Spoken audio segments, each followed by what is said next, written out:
And the market is just like the heat. It is. In what way? Could it be hot? Oh, okay. Well, jump into Market Watch if you would. It's funny that we're seeing these kind of change a little bit.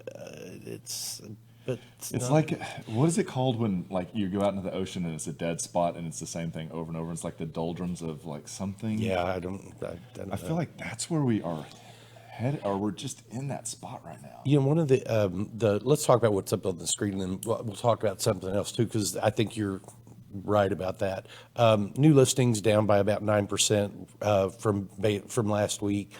Back on markets down about 9%. Price decreases, about 3% of the inventory had a price decrease, or I'm sorry, 3% more price decreases from the week before. Price increases, we've seen those really kind of slow down, Yeah. which is, that's always been one of that odd spots in the market. Under option contract, that's down just a little bit. Contracts out of option period, that's down quite a bit. That's down 12% from the week before. And, that means that people have opted out of their contract and the home has come back on the market. Right. Or the seller may take it off the market and do some repairs or, do something to it. The pending numbers were up about 5% for the week. Solds were down about 3%. We're going to see that little fluctuation just because we're kind of away from the end of the month. We're coming up to the end of the month. And then last of all, the coming soons, those are up a bit, about 3%. And pendings usually seem to uptick towards the end of the month, and we are moving towards that. And so I would say that is probably your biggest factor in why we're seeing things move into that pending, because now all of the stipulations and contingencies on a typical contract have expired.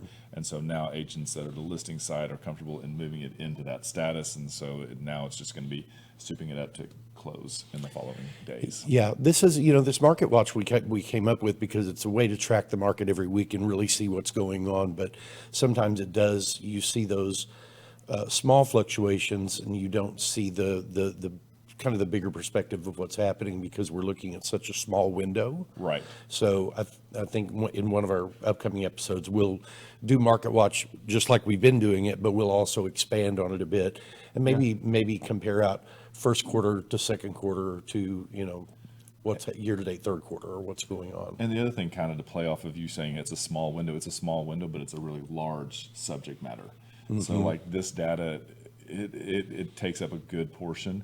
Whereas if we were to zero it out and say, let's just take a look at, Lakewood, or let's go look at, the uptown market and focus on condos, high rises, it all can change up a bit, but this is just kind of a really good way to look at a 30,000 foot view of it. So if it's something you want for an area you're looking at, investment, or if you're looking to purchase in the next 6 months, this is really a way to get ahead of the curve and know what's happening. We've got several of those clients that are acting really smart these days. We really do.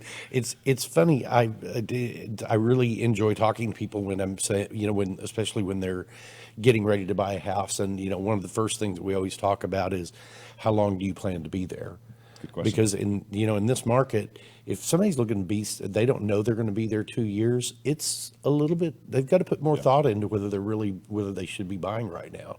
One of the other things too that I've seen just recently, and we actually did a show about 6 weeks ago about it, but I feel like there's a lot of homes that may have been rentals that were, or just been in a family for a very long time, and they're all original.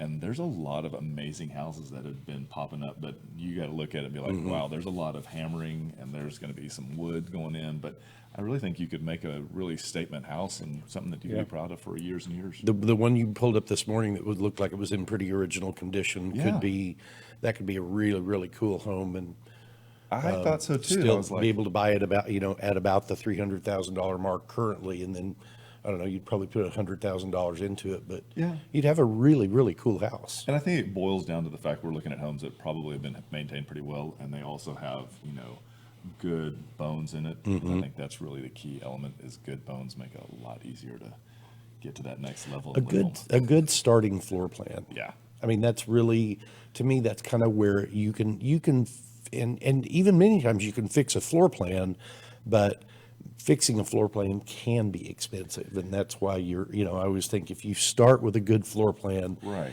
even if it needs a little foundation work, even if it needs a wall moved here or there, that's really the kind of the core to me. I agree with that. That is.